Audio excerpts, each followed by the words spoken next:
मोहम्मद बिन Salman Saudi अरब के वजीर आज़म मुकर्रर। पाकिस्तान के दौरे का भी फैसला कब आएंगे? सऊदी अरब के फरमारवां शाह सलमान बिन अब्दुल अजीज़ ने अपने बेटे और वली अहद मोहम्मद बिन सलमान को मुमलिकत का वजीर आज़म मुकर्रर कर दिया। सऊदी शाह सलमान की जानिब से शाही फरमान भी जारी कर दिया गया, जिसके मुताबिक मोहम्मद बिन सलमान मुल्क के वजीर आज़म होंगे।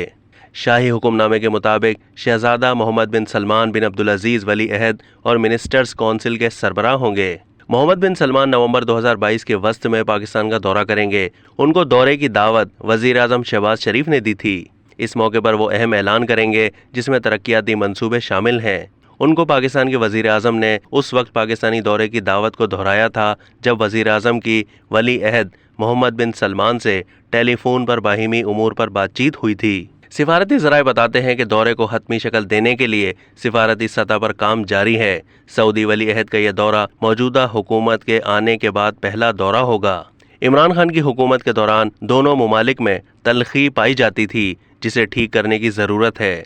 पाकिस्तान में सऊदी सफ़ीर नवाफ सईद अल मालिकी ने इस ज़मन में बुनियादी किरदार अदा किया है और उनकी वज़ीर आज़म शहबाज शरीफ से वज़ीर आज़म हाउस में एक अहम मुलाकात मंगल के रोज़ हुई है। अब तक के लिए इतना ही। मज़ीद मालूमात के लिए डेली जंग के यूट्यूब चैनल को सब्सक्राइब कीजिए।